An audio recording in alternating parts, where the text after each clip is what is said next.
Ini cara memasang indikator untuk membuat sebuah strategi ya.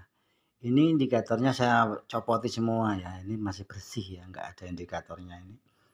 Untuk memasang indikator kita harus ini di MetaTrader 4 kita klik ini yang huruf F. Huruf F di atas ini, yang di atas ini. Nah, itu kita klik dulu. Nah, akan muncul seperti ini kan. Lalu kita klik cat utama ini. Nah, ini muncul nama-nama indikatornya. Tren. Nah, yang dimaksud tren ini indikator yang bisa membaca indikator tren. Kita gunakan yang mana, terserah. Pakai ini, yang atas, Bollinger Band, envelope, ya ini semuanya ya, ada moving average. Kemudian untuk osilator, jenis osilator itu indikatornya ini, yang dari atas ke bawah ini indikator yang dengan jenisnya osilator. Kalau yang ini tadi jenisnya tren, untuk membaca tren. Sedangkan yang ini untuk osilatornya. Osilator itu apa? Untuk membaca titik jenuh. Jadi sebuah tren naik itu titik jenuhnya mana, titiknya mana. Itu fungsinya osilator. Kalau volume ini gunanya untuk membaca kekuatan pasar. Jadi sebuah tren itu kuat apa enggak? Nah, itu momentumnya kuat apa enggak? Itu di volume. Ini untuk yang lain juga sama. Nah, yang kita perlukan sekarang yang untuk membuat strategi sederhana itu kita pakai indikator jenis tren sama jenis osilator. Nah, ini misalkan kita pakai moving average. Kita pakai moving average ya. Ini kita klik yang ini moving average ya. Kita klik yang ini moving average ya. Nah, kan muncul parameter gaya. Nah, parameter kita rubah, periodenya kita rubah menjadi 200.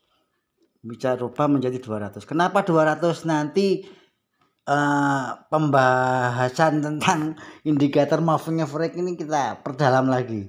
Kenapa kok pakai 200? Nah, itu kemudian metodenya metode kita buat eksponensial ya. Di sini ada mudah, ada eksponensial, perhalus, berat, linear.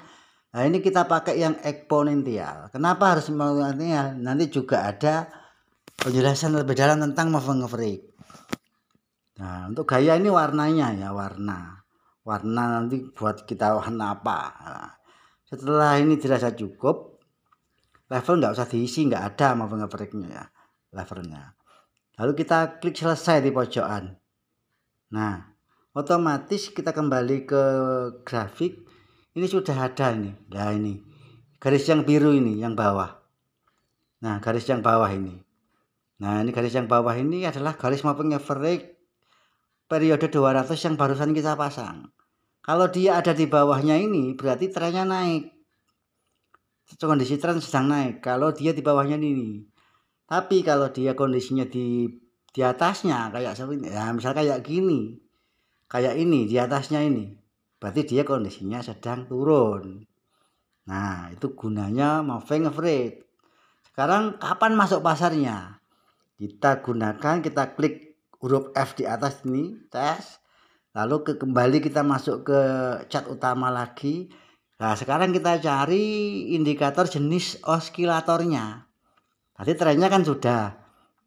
Nah, ini osilator sekarang. Kita gunakan yang commodity channel index yang ini, commodity channel index ya. Nah, ini nggak perlu dirubah-rubah, ini sudah asli settingan defaultnya seperti ini. 14, periodenya 14, ini nggak usah dirubah-rubah, tinggal warnanya aja mungkin ya, sama yang ini aja sudah enak. Kita klik selesai di pojokan. Nah, ini kita klik selesai. Nah, ini kita ketik back kembali, ini tanda panah ke samping, kita kembali ke nah. Nah, ini. Nah, sekarang kita sudah punya gambar ini sudah. Nah, ini sudah terjadi setup, ini sudah setup sebuah strategi. Nah, ini kan kondisi trennya naik. karena moving average-nya ada di bawahnya candle, ini berarti trennya naik.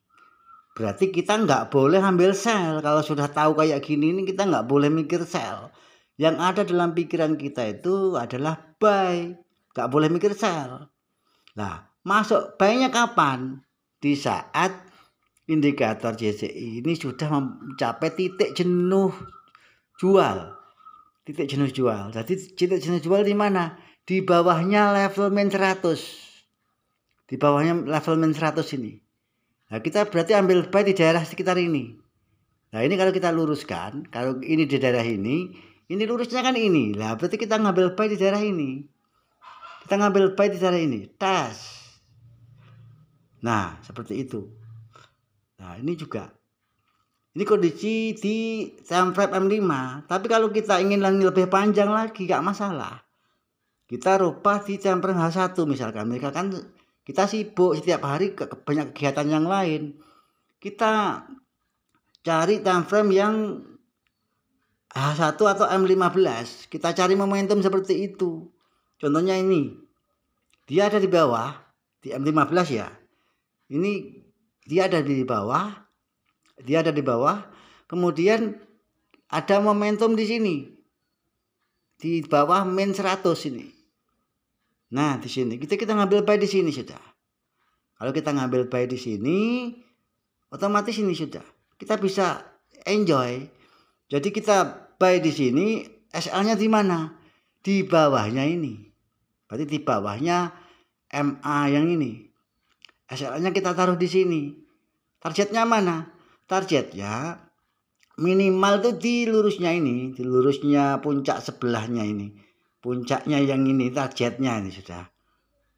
Nah, ini kita cari puncak terdekat yang nampak nonjol di sini ya. Ini kita buy di sini, kita targetkan di sini. Nah, kalau momentum sell-nya gimana? Momentum sell-nya ya contohnya kayak gini. Nah, ini momentum sell. Ini kondisinya kan sedang turun. Nah, ini kondisi marketnya kan sedang turun ini. Nah, ini marketnya turun kan. Dia ada di atas.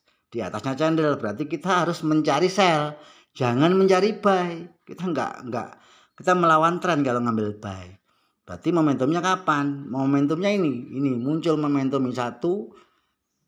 Kita sell di sini. Nah, ini kan sudah masuk di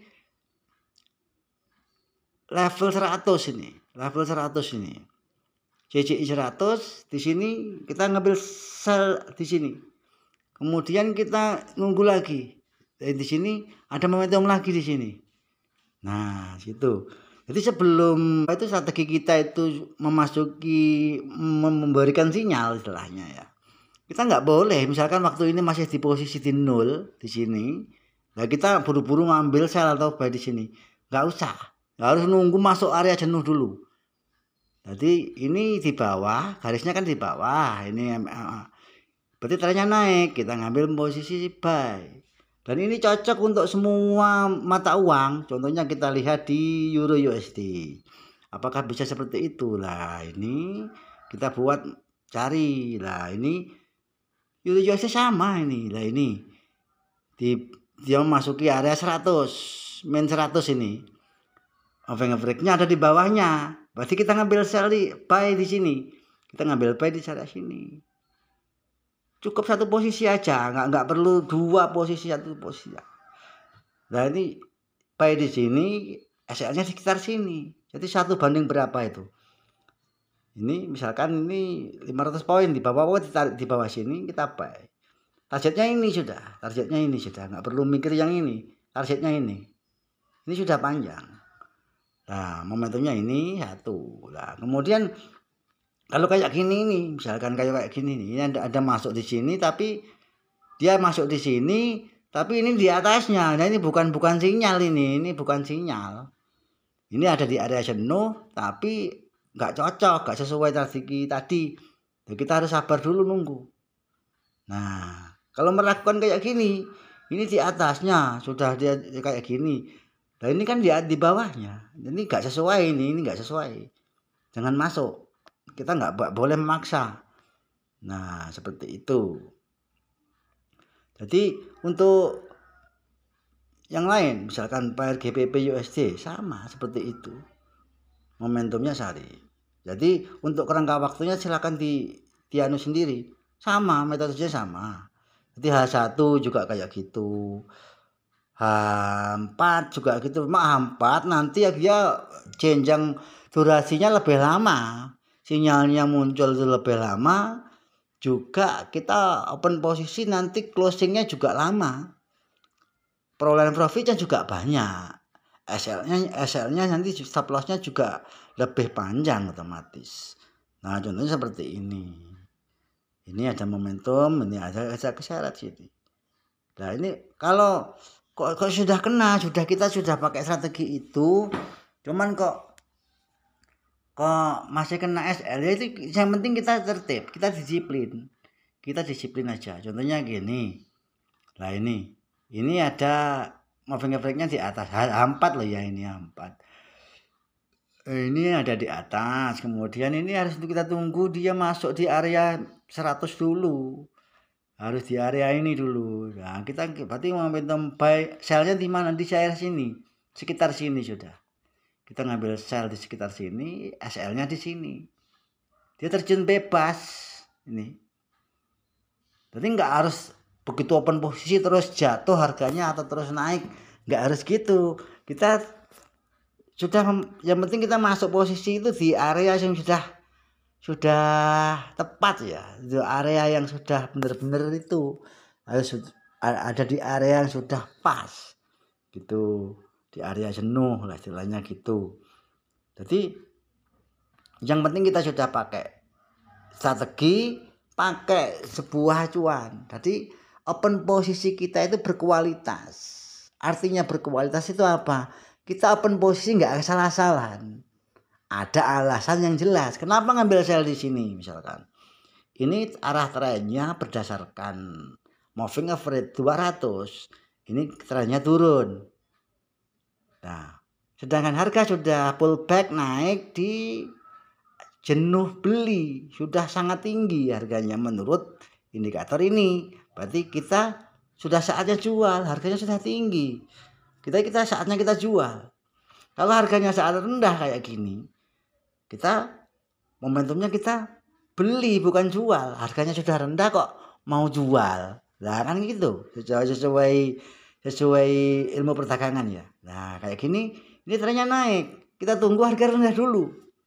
Kita tunggu harga rendah dulu. Di mana? Di sini. Nah kayak gini.